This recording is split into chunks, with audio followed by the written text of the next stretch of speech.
Hi everyone, it's Emily, and this video is coming a little bit late, but a couple weeks ago, this channel celebrated its first anniversary. And I thought it was a good opportunity to now share what it's been like having a game collecting channel on YouTube and go into some of the things that I've learned this past year.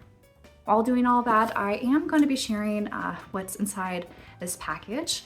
I made a sort of tutorial guide of how to use Japanese proxy services and how to import things from Japan, oftentimes much cheaper than compared to eBay, as well as obtain some items that are harder to find in these international markets. So my channel's birthday was April 20th, which looking back, I know is kind of a weird date to start uploading videos, but that's apparently when I did. And this past year has just been a wild ride of many highs and many lows as well, and I'll get into. So I'll attempt to talk while opening this, but I get asked oftentimes about, I guess, how did I get started or what was my inspiration for YouTube? And I know I've done Q&As in the past, but there's many new subscribers compared to when I did those, that it probably makes sense to go over these details again.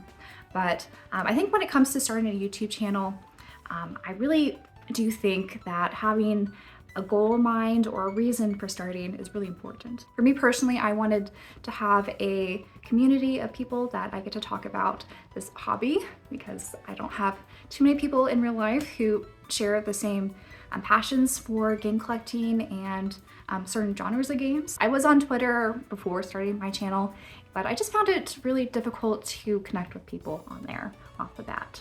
But yeah, that was, I would say, the main goal of why I wanted to start this channel. The other goal was to work on my public speaking because I'm someone with terrible social anxiety.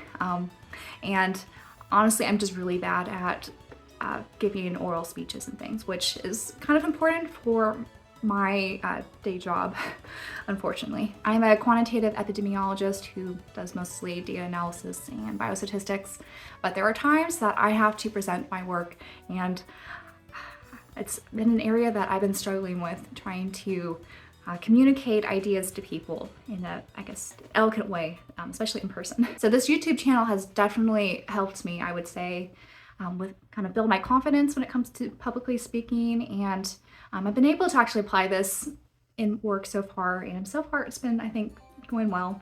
There's definitely room for improvement. I think I'm still very awkward when it comes to presenting, but I've had many of you who've been around since the beginning say how much of an improvement I've made when it comes to speaking and presenting. And whenever I get those comments, it just makes me feel really proud about what I've accomplished, and I'm really happy that other people have seen the improvements as well. Now, with all that said, I think it is really important to also kind of narrow down your topic and then slowly expand upon it over time. So in my case, I wanted to focus more on the educational side of game collecting. So for my first video, I did a tutorial of how to import a PS Vita from Japan for under $100. And then I started diving into some more collection type videos because I knew those are very popular on YouTube, and I actively search for them, and I'm sure others do as well, just to get an idea of what people are collecting, and if they kind of share some thoughts about the games that they've decided to buy. And while I thought that was a good way for me to start the channel off with, I think slowly evolving into the concept of curated collecting was a really important next step for this channel, and will allow me a lot more flexibility on topics I could cover. And I think it's also an area that's underserved on YouTube. So I was able to sort of fill in that niche and kind of expand upon that topic because I think it's an important one that you don't really see represented so much on YouTube. And I think it was also an important area to shift into for my own collection's sake, because I know when it comes to YouTube, it's very easy to agree to all the freebies and try to get the latest and greatest new thing to share on the channel and kind of have a camaraderie of excitement over the newest and bestest thing. But I really didn't want to have my channel evolve into that direction because I've seen, I think, too many people, whenever it comes to just general hobby stuff on YouTube, start to buy beyond their means and get overwhelmed with the amount of stuff they accumulate over time. And that was really something I didn't want to start doing. Now, I certainly do buy a lot, and I'm very thankful for the position I'm in when it comes to my career, as well as being financially stable when it comes to savings and other more important factors than hobby collecting. But I think this sort of theme has been good for me, and I think others as well, hopefully. But I'll pause on the chatter about my channel and share the first couple things that was in this package. And so this is one that I don't think I shared when I was doing my tutorial. I've been trying to collect more soundtracks, and I of course had to get some Trails soundtracks. And so this contains 2 discs with a ton of content. And so the Trail series is one of my favorites, as many of you know, and you probably could see from my background. So I'm really happy to have this 2-disc as CD.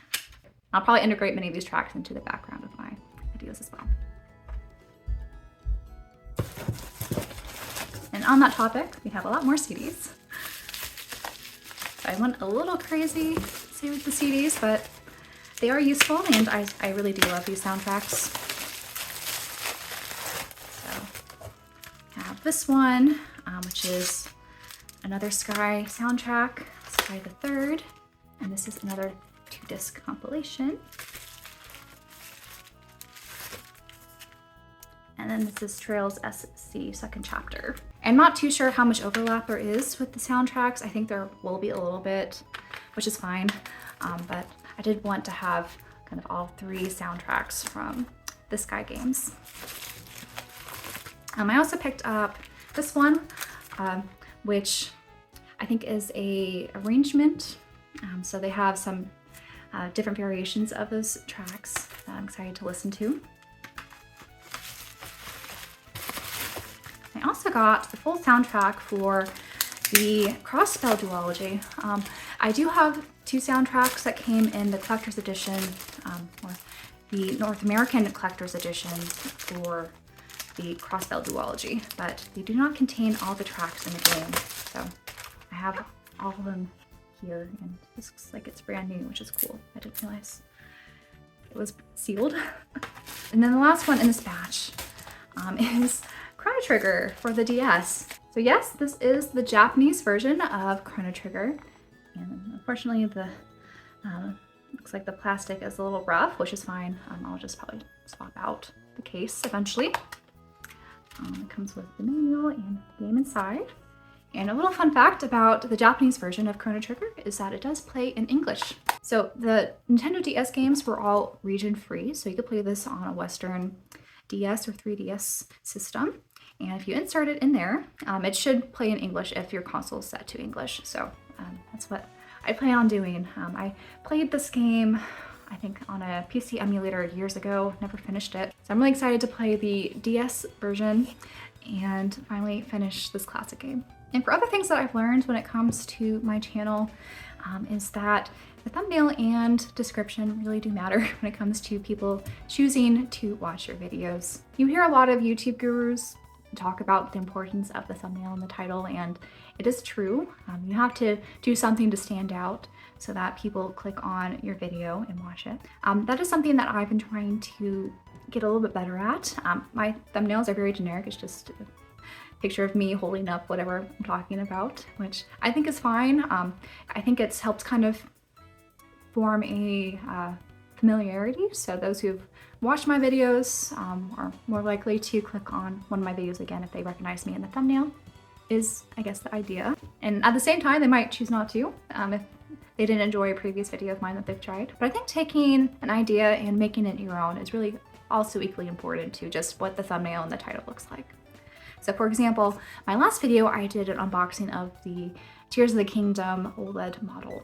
And instead of just titling it Tears of the Kingdom unboxing and just me holding up the OLED, saying unboxing video or something, there are 1,000 of those type of videos on YouTube. So I try to frame it in a way to make mine stand out. And that was for me upgrading from my Switch Lite to the OLED model, which I think spurred more people to click on it than just my regular viewers, which was amazing. I didn't think that video would do as well as it did. But I think that just really illustrates the importance of a concept. So I've also been trying to weave more storytelling into my videos, just to add a little bit extra personality and create interest around an idea, to kind of either show my excitement and Hope others can relate to it, and create some sort of buildup of what I wanted to share. And this is also just a concept I've been trying to work on personally for my public speaking efforts and things like that, because most people are more engaged in a presenter when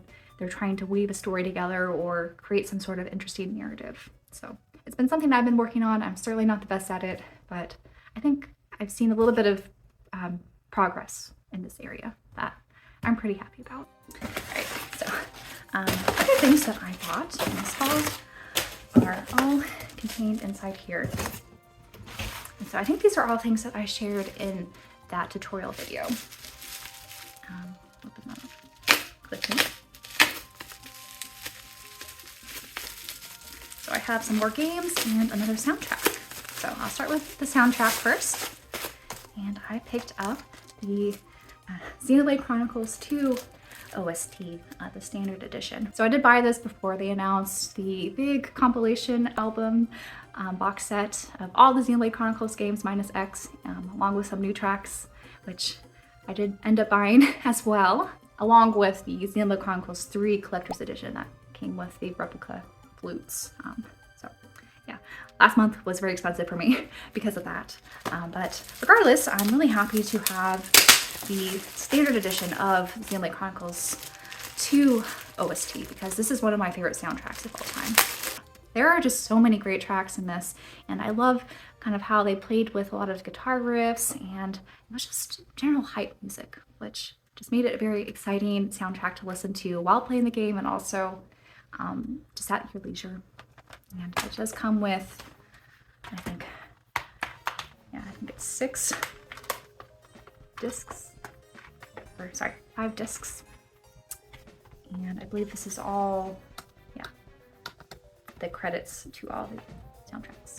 I don't know how Nintendo is when it comes to copyrighted music, so I don't know if I'll be able to play any of this in the background of my videos, maybe a little snippet, because it is really a stellar OST, and I'm happy to own this. I don't know if I'll end up selling this because I am getting the big box set with all the music together in one, but we'll see. And then I bought 2 Switch games that were Japanese imports, and they ended up being much cheaper than buying them off of eBay or even PlayAsia. And they are both visual novels. And so the first one is Clannad. And I did watch the anime for this years ago. I honestly don't remember it very much. But this is known to be very much a tearjerker visual novel, and I'm excited to try it. It's supposed to be very long, and it is Japanese to English text, as it says in the corner there. And this one, I'm forgetting the English name, but this is an otome visual novel. I'll put the translated title there. And the reprint for this game actually included the Japanese to English text.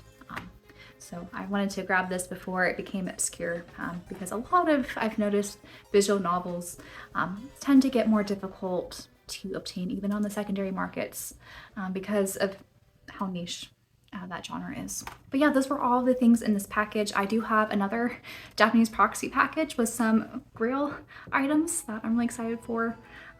I don't know when that will be arriving. I'm probably going to ship it out in the next couple weeks, and I might choose the slower shipping method to save a little money. But there's one item in particular that I'm super excited for that will go somewhere behind me as a little hint. But back to talking about the channel and the things I've learned this past year. It's very difficult to put yourself out there, and I do encourage people who are interested in having a YouTube channel to at least try it. You don't need any of the fancy equipment. I'm still just filming on my phone. I recently bought lights just because I think lighting is really helpful with the visuals, and the phone also helped to upgrade my audio, which I know was a major complaint for quite a bit before I got this new phone. But really, you could just start with whatever you have at hand and see if you like it before you want to invest a little bit more time and money into starting a channel, because it's certainly not for everyone. There's definitely been, I think, a roller coaster of emotions when it comes to running a channel and feeling this expectation of putting content out there. I know I've been struggling, especially these last few weeks, of sitting down and filming something, mostly because I found that in trying to keep up with a regular schedule, it's really hard to fit in other hobbies and things. in that time frame. It usually takes me like 45 to an hour to film a video that ends up being around 10 minutes long. And then I spend another multiple hours when it comes to editing. So it can't be quite the time sink, but you really, I think, only should be doing this if it's something that you enjoy. And it's something that I found a lot of benefit in personally. And I've also had a lot of fun just sharing my passions with you all, and just talking about all these nerdy things, whether it's details about video game collecting or just talking about a recent game I beat and sharing my experience. But with all that said, I haven't been filming as regularly as I would like, mostly because I've been distracted with some other games that have been taking up my time. And I've been trying to set more time aside for myself than just feeling like every weekend I have to spend filming the video to post for the following week. So apologies for that. I think I'm still struggling with finding a right balance when it comes to making videos. So it's something I'm still very much working on. And when putting yourself out there, there are plenty of other things that can be discouraging, that could be sometimes difficult to look past. And even when there's a lot of great positivity and really nice comments that I get, sometimes the stinkers can put a damper on things, even if it's 1% of the comments on a certain video.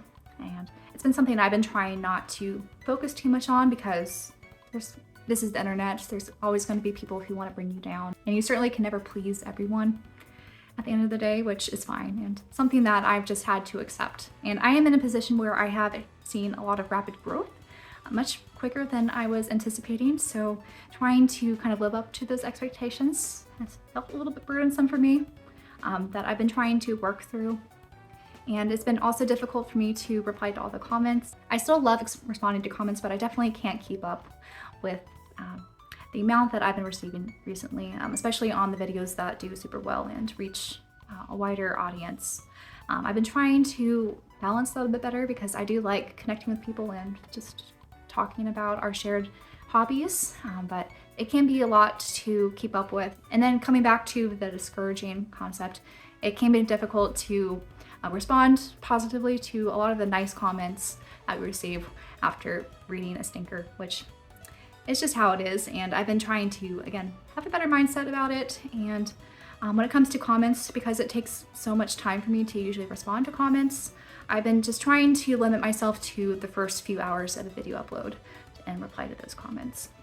I found that to be a little bit better balance, and I do feel bad that I don't respond to everyone's comments, but it's become impossible for me to do that, as well as find time to make new videos and also enjoy my other hobbies and play video games. So that's been a major adjustment for me personally that I still feel a bit uneasy with, because I feel bad for not responding to people's comments. I try my best, but it's become impossible at this point. But I do try to read everyone's comments. And I've also felt better about muting people, because there's always going to be people who will say nasty or mean things. And so it hasn't really bothered me too much anymore. I just try to mute the people who are spamming those comments because they're unnecessary or being nasty and rude to other people in the comment section. I don't really mind if they want to target that at me, because usually these are people who don't watch more than maybe 5 seconds of a video and make assumptions and just feel like, you know, ruining someone's day with a nasty comment. But I do try to maintain the comment section so that there's not a lot of like hate and just bigotry in there, because no one really wants to scroll and see that, I don't think. But yeah, but despite all the nasty comments that I think are inevitable when you see growth on a channel, I've been really blown away by how many kind and thoughtful comments I've received. And even if I can't respond to you, I do read them, and I do very much appreciate them at the end of the day. And I guess the same can be said with social media. I've been trying to post more on there, especially on Twitter, and I'm at a point where I kind of had to stop responding to DMs because I've been getting so many, and there's been a lot of nasty ones that I just want to avoid kind of encountering. So if you've messaged me through there, I apologize if I just haven't responded. I honestly just haven't been looking, because it just feels like a minefield and I don't want to step on any of them. So it's just easier to avoid them. And I do kind of just leave my DMs open in case publishers or companies, or if I have mutual content creators who want to collaborate. That's the main reason why they're still open. But yeah, all said and done, this first year on YouTube has been an interesting one, and I've been really proud at how I've been able to grow as a content creator. I'm not talking about subs. I'm gonna be honest, I'm not that interested in my sub count or view count. You may have noticed in my videos, I never ask for people to like or subscribe to my videos because that's not really the point of why I make videos. It's nice to, I guess, have that validation that a lot of people enjoy my content and have chosen to like or subscribe and, I guess, help drive the algorithm in that way. But I do find more fulfillment in creating something and sharing it with others. And also, just my own personal growth as a presenter has been, again, kind of the main focus of this channel, and I am really pleased with how those aspects have been growing this past year. And I'm really excited to see what this next year will have in store. I know this video is a little bit rambly with some spontaneous unboxings in the middle. So thank you for those who've stuck around this long, and I hope you found some of this interesting. But yeah, I have a lot of plans for this coming month of videos. Not so much time because of work commitments, and I have jury duty potentially next week. And Tears of the Kingdom's coming out, which I'm really excited for. Another big time sink that I'll probably be focused more on that than making videos for the time being. But that's everything for this video. I hope you guys found it interesting, and this is definitely a topic I can expand more in the future. If anyone is interested, I guess if I get a lot of comments or questions, I can maybe make a part 2 or something. But that's everything for today, and until my next video, bye guys.